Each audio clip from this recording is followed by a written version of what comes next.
Morning বন্ধুরা। তো তোমাদের নতুন একটি ব্লগে নতুন একটি সকালে বৃষ্টি ভেজা শুভেচ্ছা জানাই সবাইকে। তো সবাই আশা করি ভালো আছো। আর জায়গাটা দেখে তোমরা নিশ্চয়ই চিনতে পারছো, আমি কলকাতায় চলে এসেছি। আর সকাল থেকে যা উঠেছি সারা বৃষ্টি হচ্ছে, তো টিপ টিপ করে বৃষ্টি পড়ছে, খুব একটা জোরে নয়। আর আকাশের অবস্থাও খুব একটা ভালো নয়।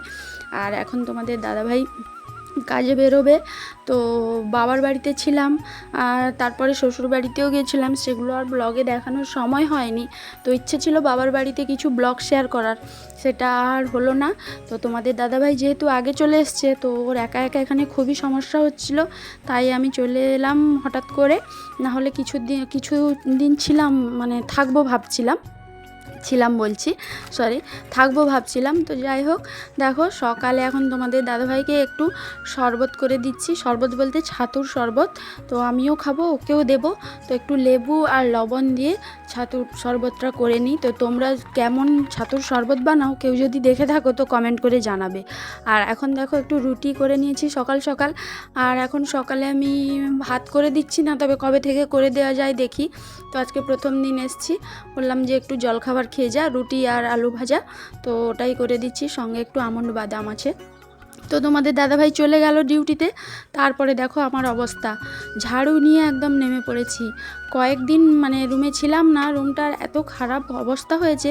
চারিদিকে পিঁমড়ে, এমনি বর্ষাকাল, চারদিকে ভেজা ভেজা, আর তার উপরে পিঁমড়ে, সমস্ত কিছু যেন এত খারাপ লাগছে। আর এই যে জিনিসগুলো দেখো, এইগুলোতে সব পিঁমড়ে হয়ে গেছিলো বলতে কালই নিয়ে এসেছি বাড়ি থেকে, রেখেছি, তারপরেই দেখো এত কাণ্ড।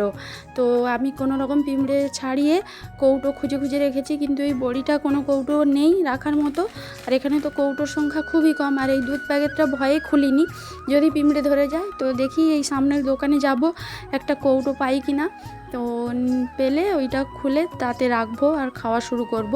তো যাই হোক, ছেলে মানুষ রুমে আছে, ও তো ঝাঁটপাট দেয়নি, তো তার জন্য রুমটা আরও খারাপ অবস্থা হয়ে গেছে। তো সামনের দোকানে বেরিয়ে এই যে দেখো একটা কৌটো পেলাম। তো এটা চকলেটেরই কৌটো, ওই কি বলে চকলেটটা, তো যাই হোক আমার নাম মনে নেই এখন। তো চকলেটটা খুবই ভালো লাগে। তো ওই কৌটোটা আমি টাকা দিয়ে কিনতে চেয়েছিলাম, কিন্তু ওই কাকু বললো যে না, টাকা লাগবে না, আর তুমি নিয়ে যাও এটা। তো দিল। তার সঙ্গে দেখো ওই খাওয়ারের কিছু বাসনপত্র ধুয়ে নিচ্ছি। তো রুম ছেড়ে কোথাও চলে এলে যেন আমার খাটনিটা আরও বেড়ে যায়, জামা কাপড় ধোয়ার কাছ থেকে সব কিছু। আর দুপুরে যেহেতু আমি একা খাবো, আর আজকের একাদশী, তো আজ রবিবারের দিন আমাদের মাংস খাওয়ার কথা, কিন্তু একাদশীর জন্য ওটা করছি না, যেহেতু স্বয়ং একাদশী আজ। তাই আমি একটু একা একা ভাবলাম যে খিচুড়িই করে নিই, ডাল ভাত করবো কেন, খিচুড়ি করে নিই সব রকম দিয়ে। তো দেখো খিচুড়ি কিন্তু আমার রেডি হয়ে গেছে, আর খিচুড়িটা খুব ভালোও হয়েছিল দুপুরে, তো খেয়ে কিন্তু তৃপ্তি পেয়েছিলাম। তো যাই হোক, বিকেলের দিকে ঘুম থেকে উঠে দুজনে ভাবলাম যে না, একটু চল মাছ কিনে আনি।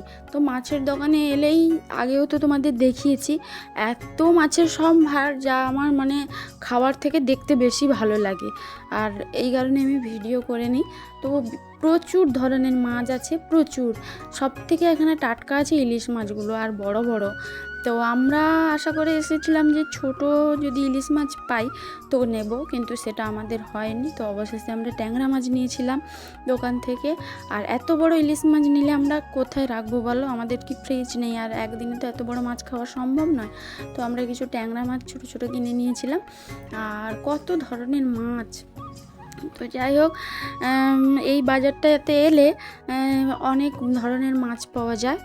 আর তারপরে দেখো আমরা বাজার থেকে এসে দুজনে মিলে আলোচনা করে বললাম যে কোনো দিন তো আমাদের পিৎজা খাওয়া হয়নি, তো পিৎজাটা আমরা আজকে খাবো, সেই যতই দাম নেয় বা যা হয় হোক, পিৎজা খাবো, কারণ সব কিছু টেস্ট করে রাখা ভালো। তো পিৎজা আমি কোনো দিনই খাইনি, এই প্রথম আমরা ট্রাই করতে চলেছি এই যে পিৎজা।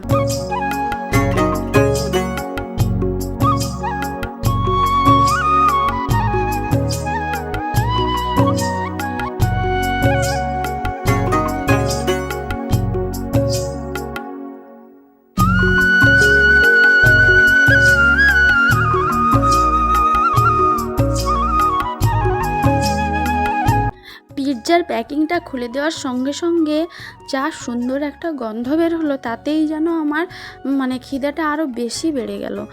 আর মানে এত সুন্দর টেস্ট। তো ব্লগটা এখানেই শেষ করব। আর মাছ আমরা যে নিয়ে এসেছি এটা পরে ঝোল ভাত করব, কারণ পিৎজাটা খুব একটা বড় ছিল না, এটা খেয়ে সারা রাত থাকা যাবে না। তো তার জন্য আমরা পরে আবার মাছের ঝোল ভাত করে নিয়েছিলাম। আর পিৎজাটা দুজনে কিন্তু একটু হলেও মানে খুব আনন্দ করে খেয়েছি। তো চলো আজকের ব্লগটা এই পর্যন্ত, আবার পরের ব্লগে দেখা।